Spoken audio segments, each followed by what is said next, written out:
Why Wonder Woman 1984's new villain means more than you think.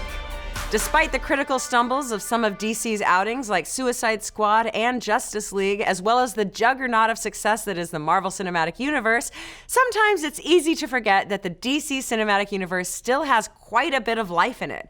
And while Joker is not connected to the overarching DC Cinematic Universe, yet, with it cleaning up at the box office and on track to clear over $500 million in profit, basically on par with the profits from Avengers Infinity War, it's not a bad time to be DC.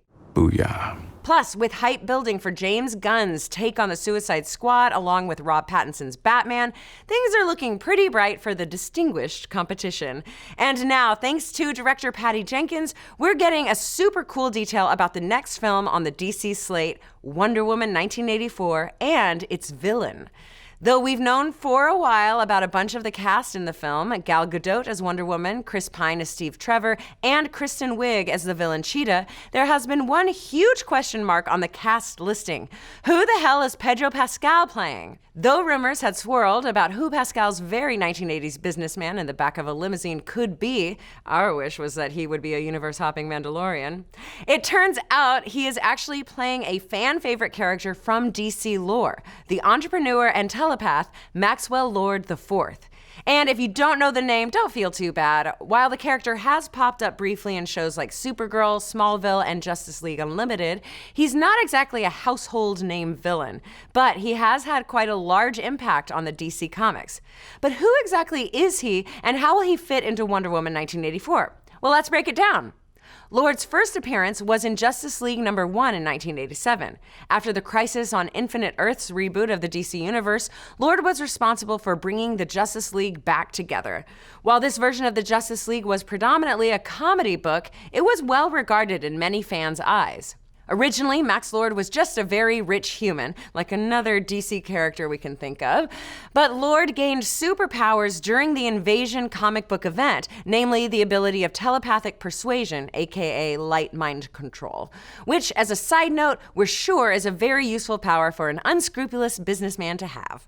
He would later come to full villain status during the Infinite Crisis crossover event where he kills Blue Beetle and then uses his abilities to take over Superman's mind so that he sees Brainiac and Doomsday instead of Batman and Wonder Woman, resulting in the Man of Steel attacking both of them.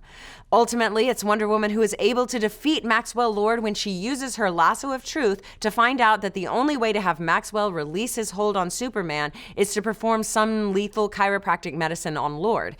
She quite literally turns his head around 180 degrees.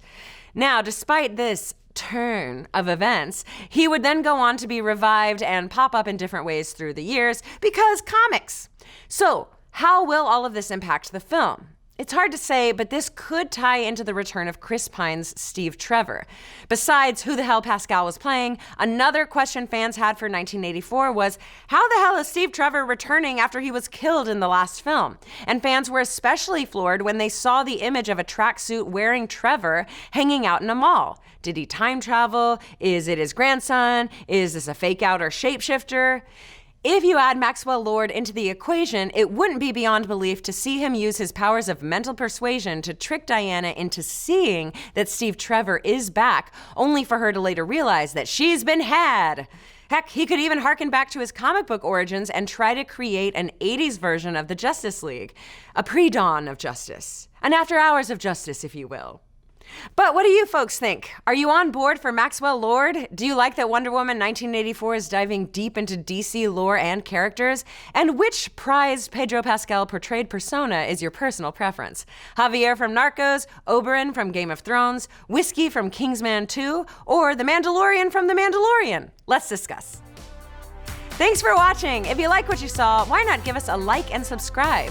If you want to get notified every time we go live with a show or drop a new video, feel free to mash that little bell so you can be up to date on all the latest theories, news, and rumors in the pop culture world.